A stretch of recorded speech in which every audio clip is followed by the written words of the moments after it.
स्वयं को पूरी तरह ईश्वर को समर्पित करें। रमन महर्षि की शिक्षाएं। समर्पण का सच्चा अर्थ। रमन महर्षि ने अक्सर समर्पण, प्रपत्ति को मुक्ति का एक सीधा और प्रभावी मार्ग बताया। उन्होंने सिखाया कि अहंकार ही सभी दुखों का मूल कारण है और ईश्वर के प्रति समर्पण का अर्थ है अहंकार को त्यागना और ईश्वरीय इच्छा के अनुसार जीवन जीना। उन्होंने कहा, अपने आप को पूरी तरह ईश्वर के समर्पित कर दो, उन्हें तुम्हारी देखभाल करने दो और सब कुछ ठीक हो जाएगा। समर्पण कोई निष्क्रिय हार मानना नहीं है, बल्कि विश्वास और आंतरिक शांति का एक गहन कार्य है।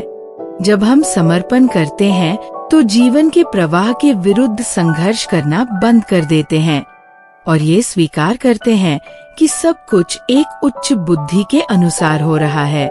रमन महर्षि ने स्पष्ट किया कि समर्पण का अर्थ जिम्मेदारियों से भागना नहीं है, बल्कि अपने सभी कर्मों को फल की आसक्ति के बिना करना है। जब हम कर्तापन के झूठे भाव को त्याग देते हैं तो हमें शांति और चिंता से मुक्ति प्राप्त होती है। समर्पण और अहंकार का विलय। रमन महर्षि की सबसे महत्वपूर्ण शिक्षाओं में से एक यह थी कि समर्पण अहंकार के विलय की ओर ले जाता है। उन्होंने कहा, समर्पण का अर्थ है अपने अस्तित्व के मूल कारण को स्वीकार करना। स्वयं को यह मत समझो कि कोई बाहरी ईश्वर तुम्हारा स्वामी है। तुम्हारा वास्तविक स्रोत तुम्हारे भीतर है। स्वयं को उसके हवाले कर दो। इसका अर्थ ये है कि सच्चा समर्पण केवल बाहरी भक्ति का कार्य नहीं है, बल्कि यह एक आंतरिक जागरूकता है कि हमारी वास्तविक प्रकृति दिव्य है। अहंकार हमेशा जीवन को नियंत्रित और संचालित करना चाहता है, लेकिन समर्पण का अर्थ है ये पहचानना कि हम स्वयं कर्ता नहीं हैं। जब हम इस झूठी पहचान को त्याग देते हैं तो आत्मा अपनी संपूर्ण दिव्यता में प्रकट होती है। रमन महर्षि ने अक्सर साधकों को दो मार्ग सुझाए। एक, आत्मविचार, स्वयं को प्रश्न करना, मैं कौन हूँ। दो, पूर्ण समर्पण। उन्होंने समझाया कि दोनों मार्ग एक ही सत्य की अनुभूति तक पहुंचाते हैं।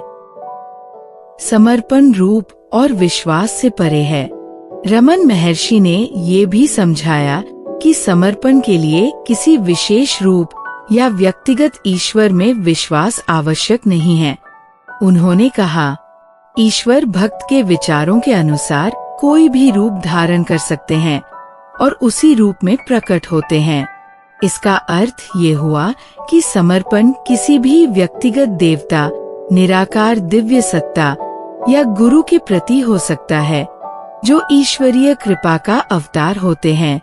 उन्होंने कहा कि जो लोग आत्मचिंतन कठिन पाते हैं, उनके लिए समर्पण उतना ही शक्तिशाली साधन है।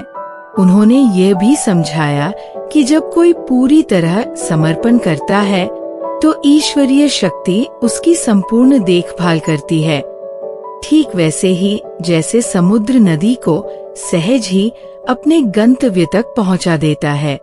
सच्चा समर्पण पूर्ण रूप से, बिना किसी शर्त और अपेक्षा के किया जाता है। समर्पण हार नहीं, सच्ची स्वतंत्रता है। कई लोग ये सोचकर डरते हैं कि समर्पण करने का अर्थ अपनी पहचान और प्रिय चीजों को खो देना है, लेकिन रमन महर्षि ने स्पष्ट किया कि सच्चा समर्पण केवल झूठे स्व को मिटाता है। उन्होंने कहा, एक बार जब तुम पूरी तरह समर्पण कर देते हो तो तुम्हें कुछ और करने की आवश्यकता नहीं रहती। तुम जहाँ भी रहो, जो भी चाहो वह कर सकते हो। इसका अर्थ ये है कि समर्पण बाहरी परिस्थितियों को नहीं बदलता, बल्कि हमारे उनके प्रति दृष्टिकोण को बदल देता है। जब हम समर्पण करते हैं तो हम अब भय, इच्छाओं या अहंकार से प्रेरित होकर कार्य नहीं करते, बल्कि आंतरिक संतुलन की स्थिति से कार्य करते हैं। हमारी क्रियाएं सहज हो जाती हैं और हम जीवन के प्रवाह पर गहरा विश्वास अनुभव करते हैं। ये समर्पण एक गहरी आंतरिक शांति लाता है, क्योंकि अब हम जीवन के विरुद्ध संघर्ष नहीं करते। समर्पण के माध्यम से परम अनुभूति। अंत में रमन महर्षि का समर्पण पर उपदेश पूर्ण शांति और मुक्ति का मार्ग दिखाता है।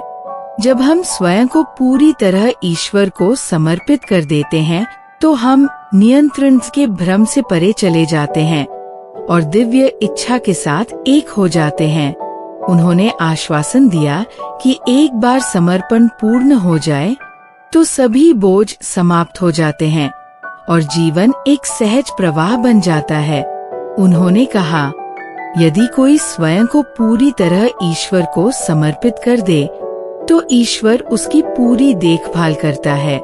समर्पण का सार निष्क्रियता नहीं है, बल्कि झूठे अहंकार का त्याग है, जिससे वास्तविक आत्मा प्रकाशित होती है।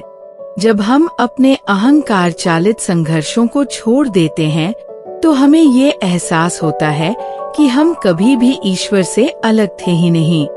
सच्चा समर्पण हमें पूर्ण स्वतंत्रता की ओर ले जाता है, आत्मा में स्थित होने की अवस्था, जहाँ न सुख दुख का बंधन होता है, न हानि लाभ का और न जीवन मृत्यु का।